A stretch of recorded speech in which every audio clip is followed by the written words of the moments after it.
Good morning વિદ્યાર્થી મિત્રો. છેલ્લા લેક્ચરમાં આપણે એક્સરસાઇઝ નંબર 1.3 ના 7 સુધીના દાખલા આપણે સોલ્વ કરી ચૂક્યા છીએ. 8મો અને 9મો બંને દાખલા મેં તમને હોમવર્કમાં આપેલા હતા, છતાં પણ આપણે જોઈ લઈએ છીએ. તો 8મો દાખલો એવું કહે છે કે નીચેના વિધાનો માટે તમે કયા ગણને સાર્વત્રિક ગણ તરીકે પસંદ કરશો? તો 8મો દાખલો એવું કહે છે કે નીચેના વિધાનો માટે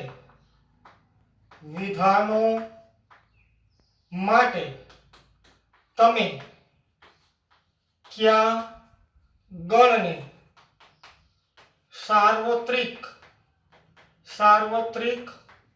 ગણ તરીકે પસંદ કરશો? તો આમાં તમારે સાર્વત્રિક ગણ તમારી ઈચ્છા મુજબનો લેવાનો છે, પણ શરત એટલી કે જે વિધાન આપેલું છે એ ગણના તમામ ઘટકોનો તે સાર્વત્રિક ગણમાં સમાવેશ થતો હોવો જોઈએ. તો પહેલું વિધાન છે, તમને વિધાન આપેલું છે હું ગણ એ બરાબર, અહીં આપણે આમ લઈ કાટકોણ ત્રિકોણોનો ગણ, કાટકોણ ત્રિકોણોનો ગણ. આને માટે આપણે સાર્વત્રિક ગણ પસંદ કરવાનો છે. તો આ જે વિધાન આપેલું છે એમાં બધા જ કેવા ત્રિકોણો છે? કાટકોણ ત્રિકોણ.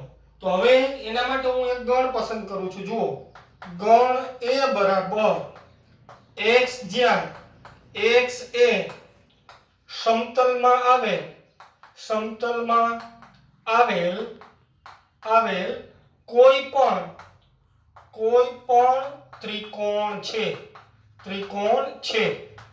તો આ ગણ એ છે એની અંદર કેટલા ત્રિકોણો આવેલા હશે? તો કે સમતલના તમામ, જે કાટકોણ હશે તે પણ હશે, ગુરુકોણ હશે તે પણ હશે, લઘુકોણ હશે તે પણ હશે.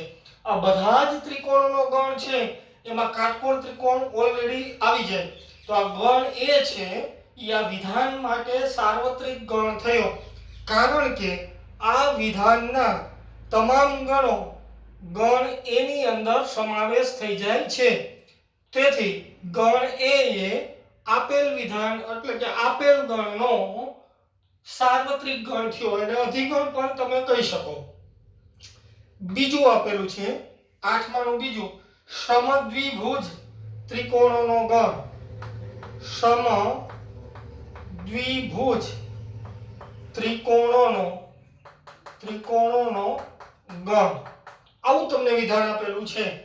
તો આ વિધાનની અંદર કયા ત્રિકોણોનો સમાવેશ થાય છે? કે જે ત્રિકોણની બે બાજુ સમાન હોય. ફરીથી બોલું છું, જે ત્રિકોણની બે બાજુઓ સમાન હોય એવા જ ત્રિકોણો લીધા છે. એ બધાય સમાઈ જતો હોય એવો આપણે સાર્વત્રિક ગણ પસંદ કરશું. તો ઉપર જે લીધેલું છે ગણ એ જ નીચે પણ ચાલશે, કારણ કે એમાં સમદ્વિભુજ સમાય જ જાય. તો અહીંયા લઈ લે ગણ એ બરાબર x, જ્યાં x એ સમતલમાં આવેલ તમામ ત્રિકોણનો ગણ છે. અથવા તો કોઈ પણ ત્રિકોણ છે. તો આની અંદર સમદ્વિભુજ ત્રિકોણ હશે, સમભુજ ત્રિકોણ હશે, ગુરુકોણ, કાટકોણ બધા જ આવી જાય છે. એમાં સમદ્વિભુજ ત્રિકોણનો સમાવેશ થઈ જાય છે. તેથી ગણ એ આ જે ગણ આપેલો છે એના માટે સાર્વત્રિક ગણ થશે. એને ઝૂમ કરીને બતાવો બરાબર.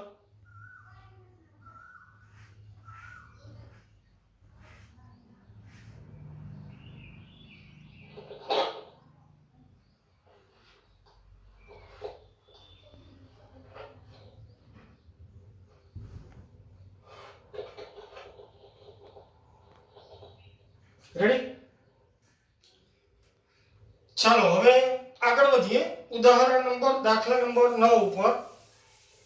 તો દાખલા નંબર 9,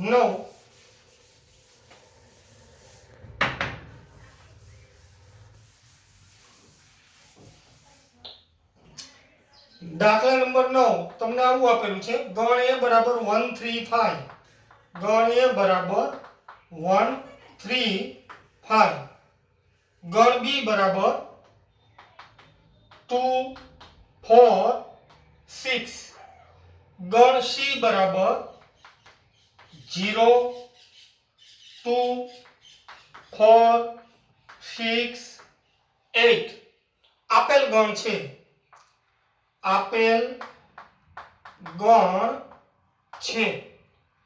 ગણ એબીસી માટે ગણ એ બી સી માટે નીચેનામાંથી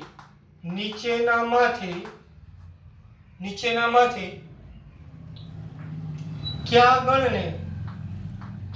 ગણને સાર્વત્રિક ગણ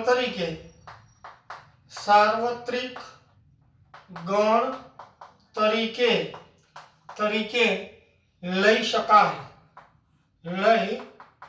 શકાય. તો હવે પેલું ઓપ્શન આપેલું છે 0 1 2 3 4 5 6, 0 1 2 3 4 5 6. બીજો ઓપ્શન આપેલો છે 5. ત્રીજો ઓપ્શન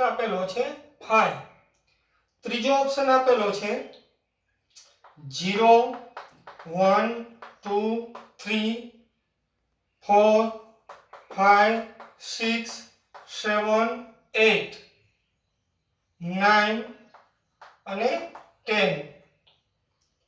ચોથો ઓપ્શન આપેલો છે 1 2 3 4 1 2 3 4 5 6 7 8. આમાંથી આ ચાર ગણ આપેલા છે એમાંથી આ ત્રણે ત્રણનો સાર્વત્રિક ગણ થાય, આ ત્રણેયનો સમાવેશ કરી લેતો હોય એવો ગણ આપણે ફાઇન્ડ આઉટ કરવાનો છે. તો જુઓ એ 1 3 5 અહીંયા સમાવેશ થઈ જાય છે. બી 2 4 6 2 4 6 એનો સમાવેશ થઈ જાય છે. સી 0 તો છે, 2 તો છે, 4 તો છે, 6 તો છે, 8 અહીંયા છે નહીં. તો ફક્ત સી નો એક જ ઘટક અહીંયા નથી. તો આ ગણ એ અને બી માટે સાર્વત્રિક ગણ થશે પણ સી માટે નહીં થાય. આપણે તો ત્રણેય માટે થાય તેવો જોઈએ છે. તો આ ગણ સાર્વત્રિક ગણ તરીકે ત્રણેયના સાર્વત્રિક ગણ તરીકે ચાલશે નહીં. હવે બીજો ઓપ્શન આપેલો છે 5 એટલે પહેલો ઓપ્શન કેન્સલ. હવે આપેલો છે 5. 5 ની અંદર તો એક પણ ઘટક નથી એટલે એક પણ ઘટક સમાવવાનો પ્રશ્ન આવતો નથી એટલે એ ઓપ્શન એમનેમ જ કેન્સલ થઈ ગઈ છે. એની અંદર એક પણ ઘટક હોતો નથી. હવે એની અંદર 1 3 5 છે તો ત્રીજા ઓપ્શનમાં 1 3 5 સમાઈ જાય છે. બી ની અંદર 2 4 6 છે તો અહીંયા 2 4 6 સમાવેશ થઈ જાય છે. સી ની અંદર 0 2 4 6 8 0 2 4 6 8 તો સી નો સમાવેશ થઈ જાય છે. આપણે તો એટલું જ જોવાનું કે ત્રણેય ગણનો સમાવેશ થઈ જાય છે. વધારાના ગમે એટલા ઘટકો હોય આપણને કઈ વાંધો નથી. તો તમારું ઓપ્શન આવશે ત્રીજો વિકલ્પ ત્રણેય ગણના. તો અહીં આપણે આમ લખીશું વિકલ્પ 3 એ ઉપરોક્ત ત્રણેય ગણના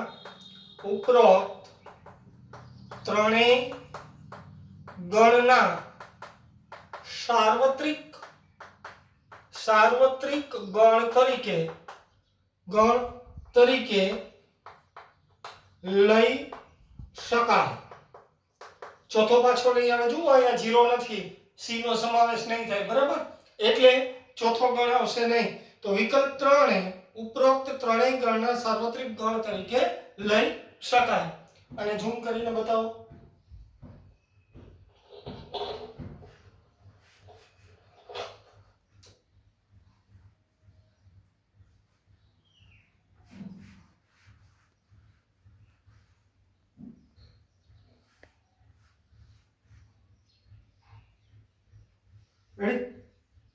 ચાલો હવે તમારો નવો ટોપિક આવે છે વેન ડાયાગ્રામ એટલે કે વેન આકૃતિ.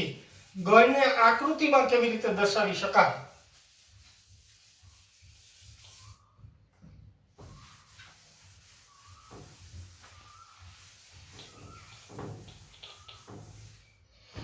હેડિંગ આપશું વેન આકૃતિ, વેન ડાયાગ્રામ. તો ગણો વચ્ચેના સંબંધો દર્શાવવા માટે વેન ડાયાગ્રામ જરૂરી છે. તો હવે આપણે જે ગણ આપેલો હોય, દાખલા તરીકે હું આમ લઉં સાર્વત્રિક ગણ u બરાબર, એક ઉદાહરણ લઉં, વેન આકૃતિ કેવી રીતે દોરાય તો આમ છે 1 2 3 4 5 6 7 અને 8. ઈચ્છા પડે એવો તમે લઈ શકો. એનો ગણ આમ લઉં 2 4 6. જુઓ ગણ એ માટે u કેવો છે સાર્વત્રિક, આના તમામ ઘટકોનો અહીંયા સમાવેશ થઈ જાય છે. આને વેન આકૃતિ દ્વારા દર્શાવવો હોય તો એની વેન આકૃતિ આવી રીતે લખાય. સાર્વત્રિક ગણ છે અને લંબચોરસમાં દર્શાવવાનો, અહીંયા લખવાનું u, આ u બરાબર. હવે ગણ એ u ની અંદર સમાઈ જાય છે તો અંદરના ગણ હોય એને વર્તુળમાં દર્શાવવાના જનરલી. બીજા કોઈ સંકેતમાં તમે દર્શાવો તો ચાલે, પણ ગણિતમાં એક સરખી સૂત્રતા જળવાઈ રહે એટલે સાર્વત્રિક ગણને આપણે લંબચોરસ અને અંદરના જે ગણો છે એને વર્તુળ તરીકે દર્શાવીશું. તો જુઓ આ u થયો, હવે a અહીંયા લખશું આપણે ગણ a. એની અંદર કેટલા ઘટકો છે 2 4 અને 6. તો અહીંયા લખાય ટપકું 2, આ 4 અને અહીંયા 6. આ ગમે ત્યાં દર્શાવી શકો પણ એની અંદર રહેવા જોઈએ. હવે u ના ઘટકો ક્યાં ક્યાં બાકી રહ્યા તો કે અહીંયા લખશું 1 2 આવી ગયા છે, બીજી વખત દર્શાવવાના જરૂરી નથી.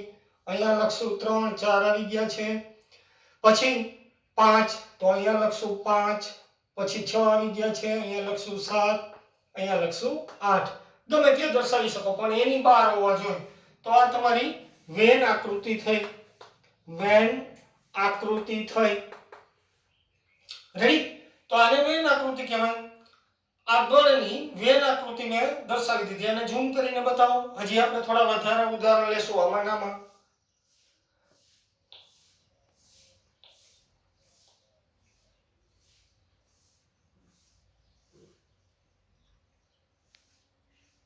રેડી?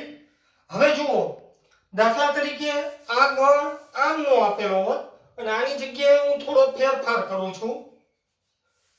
આમ આપેલો હોત 2 4 6 7 અને ગણ b બરાબર આમ આપેલો હોત, ગણ b બરાબર આમ આપેલો હોત 6 7. તો આ બધાયની વેન આકૃતિ કેમ દોરવી તો એ શીખવાડું છું. જોજો બરાબર ધ્યાન આપજો.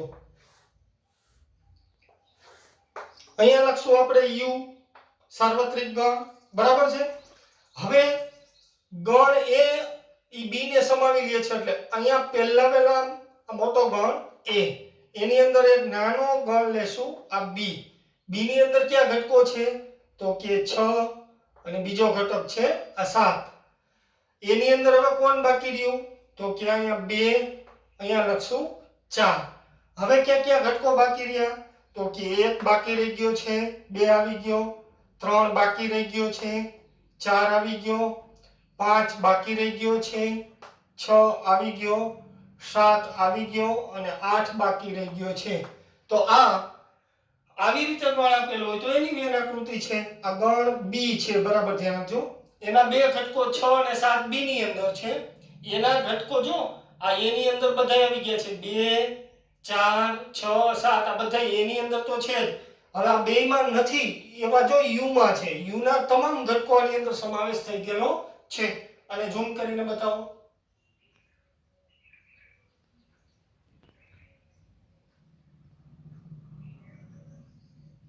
રેડી?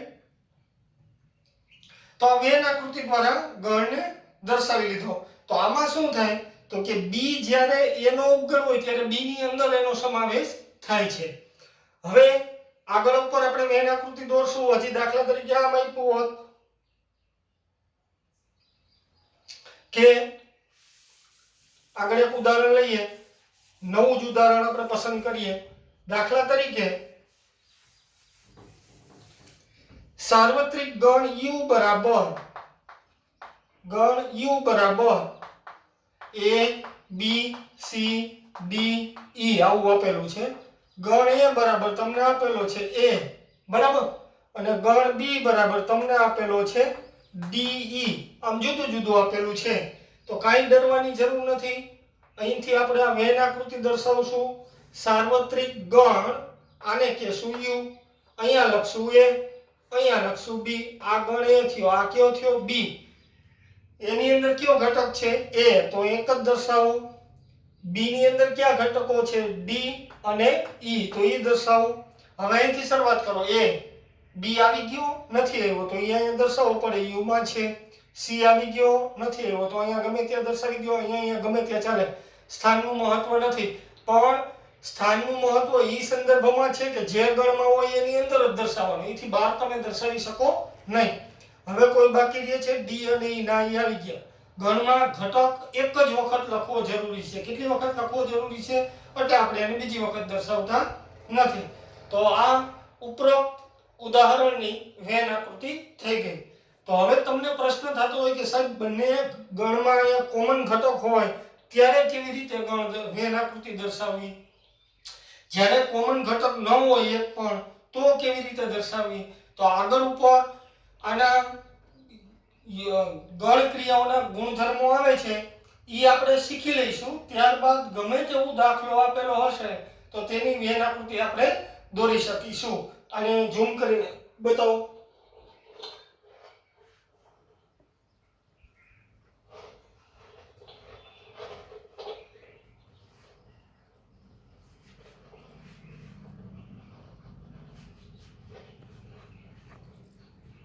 રેડી?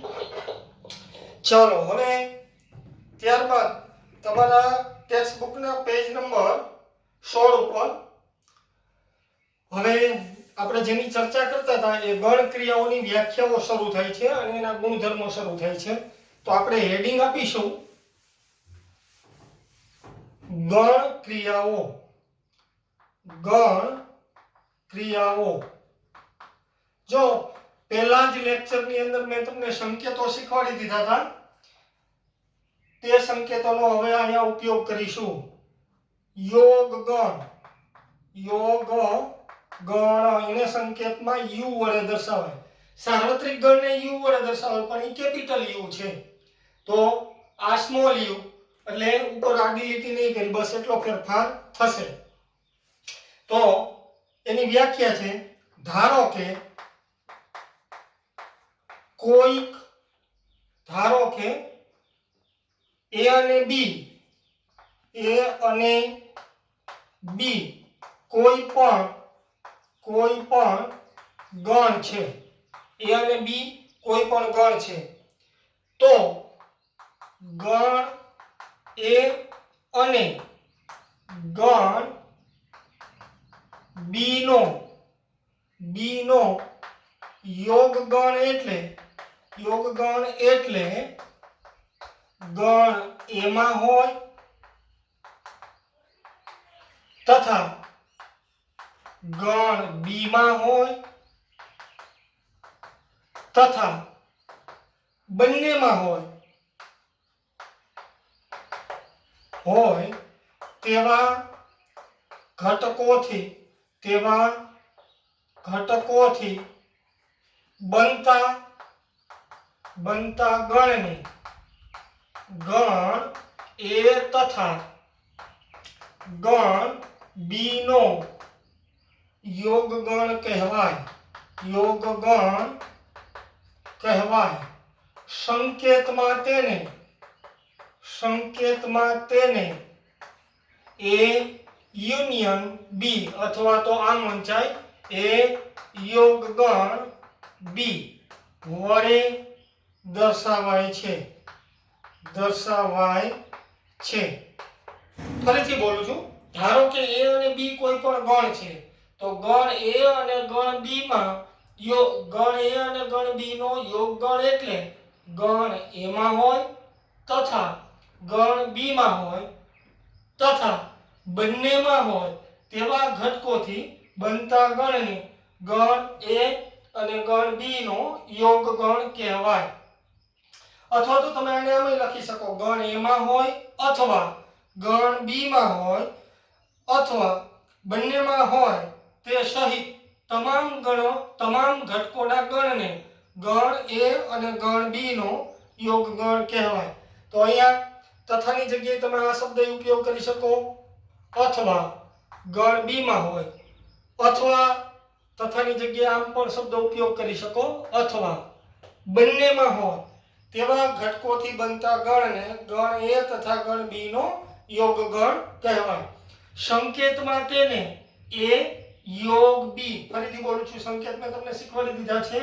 આવો સંકેત હોય એટલે એને એમ કહેવાય એ યોગ બી, અથવા તો અંગ્રેજીમાં એને વાંચવું હોય તો આમ વંચાય એ યુનિયન બી.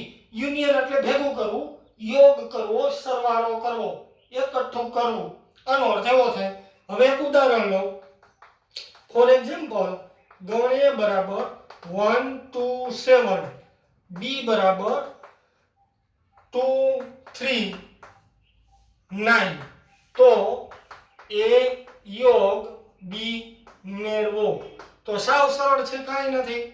તો અહીંથી સીધું જ લખવાનું આન્સર એ યોગ બી બરાબર, અહીંથી જોતું જવાનું, એના બધાય ઘટકો લખવાના 1 2 7 લખાઈ ગયા. હવે બી પાસે જવાનું.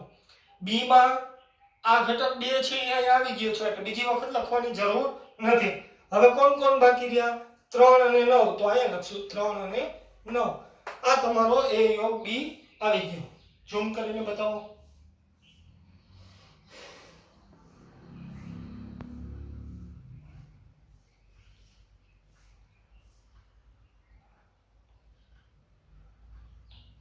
હવે આની વેન આકૃતિ તમારે ડ્રો કરવી હોય તો અહીંયા આમ લખાય, જોજો, આ સાર્વત્રિક ગણ થયો યુ.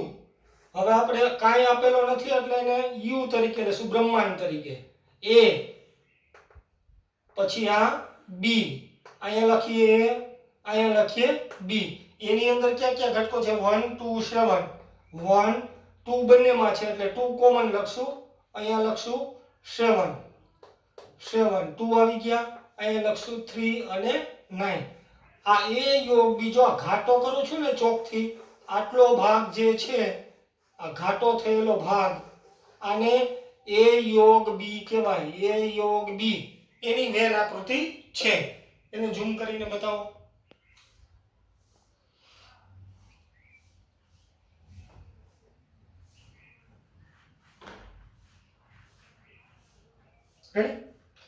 તો આ તમારું ઉદાહરણ થયું. હજી એક આની નીચે તમારે નોંધ કરવાની છે, તેની વેન આકૃતિ આપણે દર્શાવી દઈ.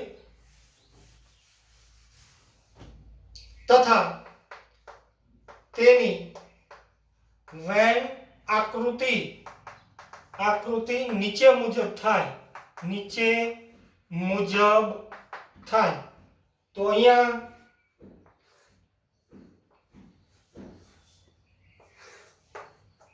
આપણે લખશું યુ, આ છે તમારો ગણ એ, આ છે તમારો ગણ બી. અહીંયા લખશું એ અને બી. આ જે ઘાટો ભાગ કરીને દર્શાવું છું એની અંદર જેટલા ઘટકો આવે એ તમામે તમામ એ યોગ બી ના ઘટકો કહેવાય. એ યોગ બી ના ઘટકો કહેવાય. જો આ ઘાટો ભાગ તમારી ટેક્સ્ટ બુકમાં પેજ નંબર 16 ઉપર આકૃતિ નંબર 1.4 દર્શાવેલ છે આ રીતે એ યોગ બી. અને એ યોગ બી ની વેન આકૃતિ કહેવાય. તો એને ઝૂમ કરીને બતાવો.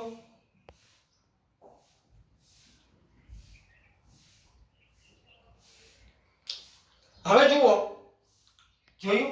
તો હજી એક ઉદાહરણ લઈએ વધારે. તો દાખલા તરીકે હવે મારે કઈ વ્યાખ્યા રાખવાની જરૂર નથી. તો હવે આવો એક દાખલો તમને પૂછેલો હોય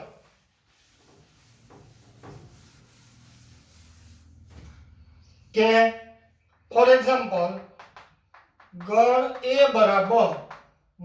બરાબર 1 5 9 7 તથા બી બરાબર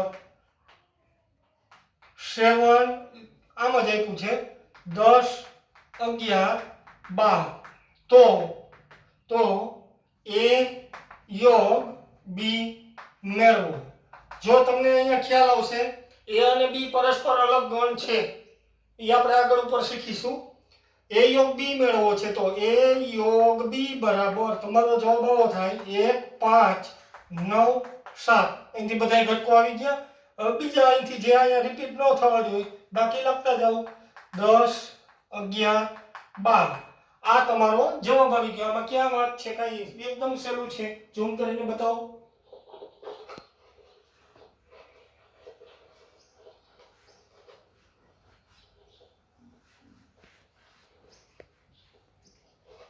રેડી ચાલો હવે આગળ વધીએ તમારી ટેક્સ્ટ બુક નું ઉદાહરણ નંબર 12 તમને આવું પૂછેલું છે a બરાબર 2 4 6 8 ઉદાહરણ નંબર 12 a બરાબર 2 4 6 8 અને b બરાબર 6 8 10 12 6 8 10 12 તો a યોગ b મેળવો તો એકદમ સરળ દાખલો છે કઈ છે નહીં a યોગ b બરાબર અહીંથી આપણે શરૂઆત કરશું ગણના ઘટકો 2 4 6 8 લખાઈ ગયા બધા હવે b પાસે જવાનું પેલો ઘટક કોણ છે 6 ઈ અહીંયા આવી ગયો છે એટલે બીજી વખત લખવાની જરૂર નથી 8 આવી ગયો છે એટલે બીજી વખત લખવાની જરૂર નથી ગણમાં એકનો એક ઘટક બે વખત દર્શાવવો જરૂરી નથી 10 અને 12 બાકી રહેતા તો લખ્યા આ તમારો જવાબ થયો હવે 13મો દાખલો તમને આમ આપેલું છે ગણ a બરાબર a e i o u અને ગણ b બરાબર a i u તો બતાવો કે a યોગ b બરાબર a છે આવું બતાવવાનું છે તો સાવ સહેલું છે અહીંથી આપણે શરૂઆત કરીએ a યોગ b a અને b ના તમામ ઘટકો આપણે લખીશું પેલો ઘટક કોણ છે a e i o u હવે કોની પાસે જવાનું b પાસે b ના જે ઘટકો બાકી રહેતા હોય લખવાના a આવી ગયો છે i આવી ગયો છે u આવી ગયો છે એટલે બીજી વખત ઘટક લખવાની કોઈ જરૂર નથી તો આ તો a યોગ b મળી ગયો તમારો વાત પતી ગઈ પણ a e i o u એટલે તો કોણ છે a તો આના બરાબર તો તમે શું લખી શકો ગણ a તો a યોગ b બરાબર a થાય આવું આપણે સાબિત કર્યું તો આ તમારો 13મો દાખલો છે હવે 14મો દાખલો એક તમને હોમવર્કમાં આપું છું પેજ નંબર 16 ઉપર સરસ મજાનો દાખલો છે નાનો અમથો દાખલો છે બે સ્ટેપમાં જ પૂરો થાય એવો છે તો 14મો દાખલો તમને હોમવર્કમાં આપું છું એ પહેલાને ઝૂમ કરીને બતાવી દો